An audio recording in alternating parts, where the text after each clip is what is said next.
Good morning students, welcome back to Java class. Today we are going to see multi-threading in Java. First we will see what is a thread. So thread is a individual part of running program, or thread is a unit of process. Thread is a unit of process. Then what is a process? Process is a program with multiple threads. So you have more threads, that you call it as a program, single program, T1, T2, T3, T4 with multiple threads. So that you call it as a program. So process is a program with multiple threads. So thread is a individual part of a running program. So for example,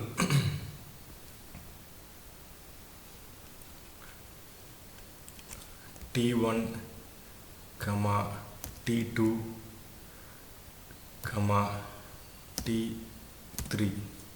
So this T1, T2, T3 is a combinedly together, you call it as a program. This T1 is a thread. So thread is a individual part of a running program. This T1, T2, T3, these three combinedly you call it as a program. So that is program with process is a program with multiple threads. Okay.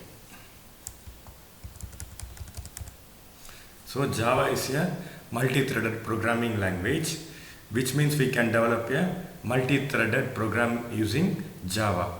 A multi-threaded program contains two or more parts that can run concurrently, and each part can handle different tasks at the same time, making optional use of available resources, especially when your computer has multiple CPU.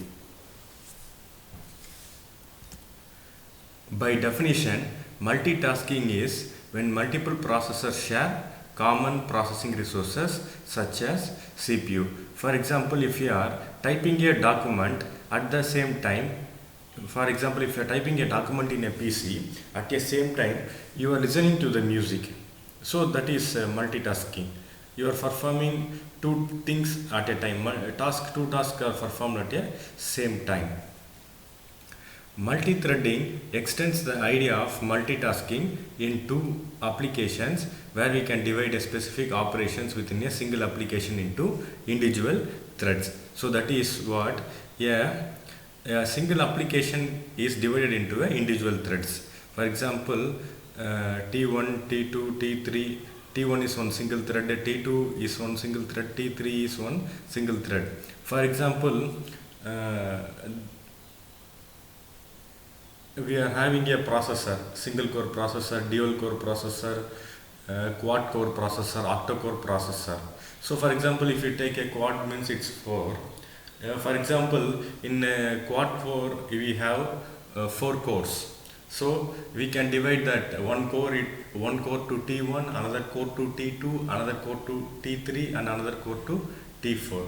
If T1 is processing one process in 8 seconds, for example 8 seconds, if you give the task to 4 cores, T1, T2, T3, T4, it will process that task in 2 seconds. So that is the example for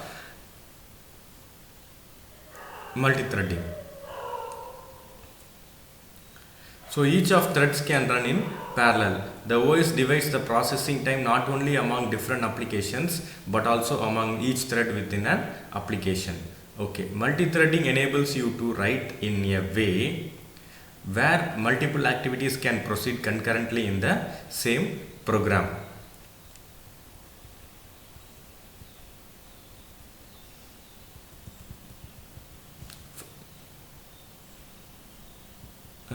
Now we will see the life cycle of thread.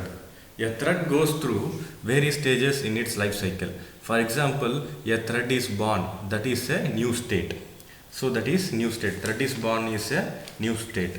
That is, whenever a thread is created, that will be in the new state. So this is important, life cycle of thread. When a thread is created, that will be in the new state. So life cycle of thread is 5 types. One is new, another one is runnable, another one is running, waiting, and dead, termination or stop. So whenever a thread is created, that will be in the new state. If a thread is created, that will be in the new state.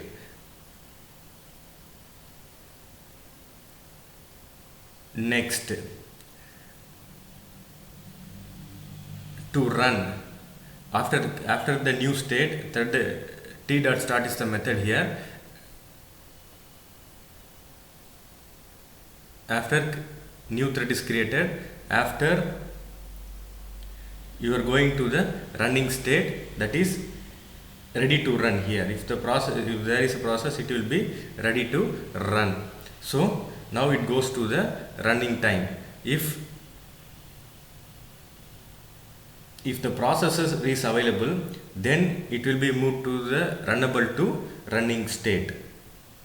If the processor is not available, it will go to the waiting state. So that is it will go to the waiting state. After, when the processor is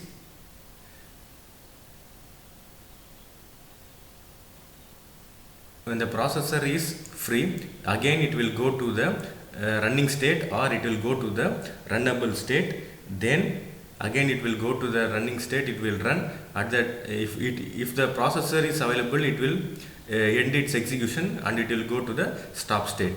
If the processor is not available, it will go to the waiting state. It will wait until the processor is available. Again it will go to the runnable or running state. Then after when the processor is available, again it will execute its process. Then it will go to the dead state or end state. So see here, that is a new thread begins its life cycle in the new state. Here in the new state, it remains in this state until the program starts the thread. It is also referred as a newborn or a born thread. Runnable, after a newborn thread is started, the thread becomes runnable. A thread in this state is considered to be executing its task. Next state is waiting. Sometimes a thread transitions to a wait state while the thread waits for another thread to perform a task. So here, if the processor is available, it will complete the process in the running state. If not, you have to wait for some time until the processor is available. For example, there are more threads, T1, T2 and T3. For example, a thread T1, thread T2, thread T3 is performing one task. Here T2 is performing some task. Here already processor is performing some task. T1 is waiting in the waiting state. First the T3 will execute, then the T2 waiting state thread T2 will go to the running state again. Then after that it will execute.